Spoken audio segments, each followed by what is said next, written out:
वहाँ पे। इसके सुमेरा, अलावा एक और कुवैत। खबर आई है जो कि अपने नाजरीन तक पहुंचाएंगे। ईरान के इसराइली दारुल हुकूमत तल अवीव पर दर्जनों मिसाइल हमले। ईरान की जानिब से ये जी। दावा किया गया है और ईरान के हमले के बाद तल अवीव के कई इलाकों में आग जो है वो भड़क उठी है। अहम खबर और ये बड़ी खबर जो सामने आ रही है वो अपने नाजरीन तक पहुंचाते चले।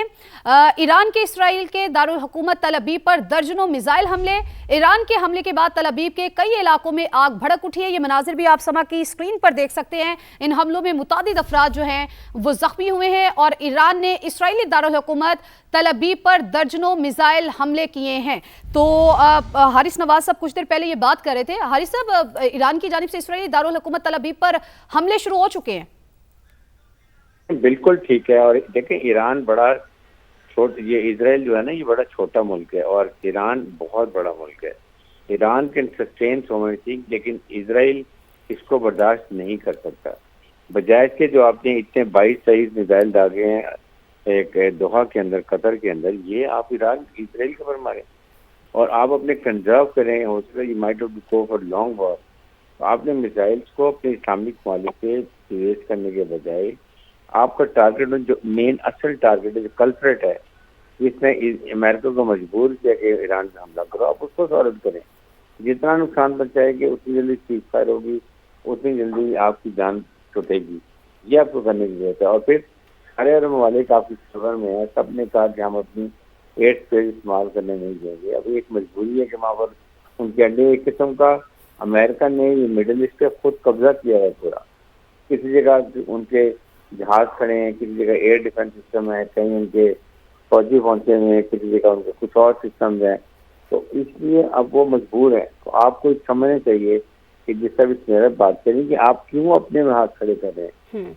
आपको इस वक्त लोगों की हमदर्दियाँ चाहिए, खासतौर पर इस्लामिक ममालिक की, और वो ममालिक जो मैटर करते हैं। कतर है, तुर्की है, जन उसके बाद सऊदी अरब है, पाकिस्तान को बहुत खुला सपोर्ट कर, पाकिस्तान को तो अगर हर हालत में करना चाहिए। तो हमारे लिए बहुत ही जरूरी है कि जो देखें इस वक्त, आप ये देख लें कि इस वक्त इसराइल की 2 प्रॉक्सीज हैं। एक मेजर प्रॉक्सी जो है वो है इंडिया, और दूसरी प्रॉक्सी है जो हमारे एरिया में वो है अफगान तालिबान इसराइल। और दोनों के सिस्टम वो उसे चला रहे हैं। दोनों को इसलिए तक उन्होंने अब 25 तारीख को ये वहाँ पर गया है, 26 तारीख को 29 तारीख को तकरीरें की है सपोर्ट करने की इनको अफगान तालिबान की। 27 को इन्होंने पाकिस्तान के हम पोस्टों में हमला किया और फिर 27 को ये निकल के वापस चला गया इंडिया, और 28 तारीख को आज वहाँ पर अटैक हो गया इजराइल ये ईरान के अंदर। तो आप ये देख लें कि कितना बड़ा गट छोड़ पड़ा हुआ है, नॉट रियलाइजिंग कि पाकिस्तान दुनिया की 5वीं लार्जेस्ट फोर्स है। पाकिस्तान की फौज बहुत बैटल हार्डेंड है, लेकिन स्टिल ये उसको इन्होंने तरीका ये निकाला कि पहले पाकिस्तान पे अटैक किया, पाकिस्तान मुसल्लह फौज को इंगेज किया ये इनके साथ, अफगान तालिबान के साथ, ताकि वो जो खुल के बोलता है, वोकल तरीके से बोलता है, ईरान के ऊपर में वो ना कर सके, अपनी लड़ाई में लग जाए और ये अपना काम उधर करना शुरू कर दे। तो ये बड़ा प्लान तरीके से ऑपरेशन किया गया, उन्होंने किया। इनका कोई इरादा नहीं था बातचीत के लिए मसले हल करने का। They were already decided, they were only waiting के वेरी बेड़ा उनका, उसके बाद जो एयर कैरियर जहाज शिप्स हैं वो इनकी नेवी हाथ से अपनी पोजिशन में आ जाए और उसके बाद अटैक करेंगे। असफर, जो आप अमरीकी सहाफ़ी हैं, फैज़ रहमान, फैज़, अब जो ब्रिगेडियर साहब बात कर रहे हैं, टाइमिंग कितनी मैटर करती है इस मामले में? देखिए, यही है जैसे बिल्कुल दुरुस्त तज्जिया है कि अब ईरान इसको कितना लंबा खींच सकता है, वो एक इम्पोर्टेंट क्वेश्चन है।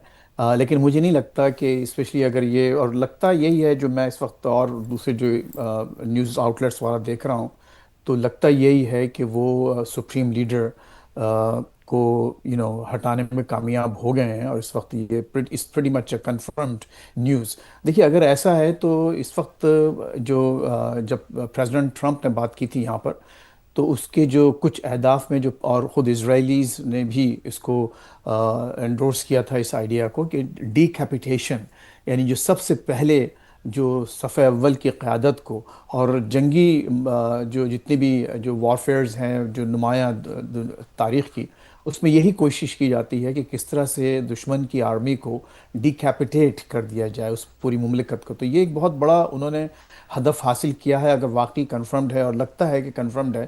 اور اس کے بعد ظاہر ہے کہ اب دیکھیے وہ ایک صرف ایک اسٹیٹ لیڈر نہیں تھے، وہ ریاست کے سربراہ نہیں تھے، بلکہ باقاعدہ ان کی ایک بہت بڑی مذہبی ایک حیثیت ان کی ہے. ولایت فقیہ کا جو ٹائٹل ہے ان کے ساتھ وہ ہے. تو اب یہ دیکھنا یہ ہے کہ ایرانی معاشرے میں اس کے اب ایرانی جو اس وقت جو بی لیول جو لیڈرشپ ہے وہ کس طرح سے جلدی سے کوئی نیا لیڈر منتخب کرتی ہے، دوبارہ ریپلیس کرتی ہے. لیکن یہ بہرحال بڑا ایک اچنبے اور بڑی حیرانگی کی بات ہے کہ پہلے ہی راؤنڈ میں اتنا بڑا ٹارگٹ اچیو کر لینا، اور اتنا بڑا ملک. دیکھیے ایران جو ہے بہت ہی وسیع ایک رقبے والا ملک ہے. اس میں کیسے ایسا ہو گیا ہے کہ بالکل پریسیشن کے ساتھ، بالکل پن پوائنٹ کے ساتھ وہاں پر حملے کیے گئے. اور یہ اسٹریٹجی یہاں پر یہ بنائی گئی تھی کہ امریکنز جو ہیں وہ ملٹری اور نیوکلیئر اور مسلز جو سائٹس ہیں وہاں پر اٹیک کریں گے، اور اسرائیلیز جو ہیں جن کے تقریباً 200 طیارے وار پلینز، وہ تمام جو شخصیات ہیں، امپورٹنٹ شخصیات، لیڈرشپ، اس کو نشانہ بنائیں گی. تو لگتا یہی ہے کہ the Israelis had a very good intelligence, اور انہوں نے بالکل بڑی ہی پریسیشن کے ساتھ وہ اٹیکس کیے ہیں.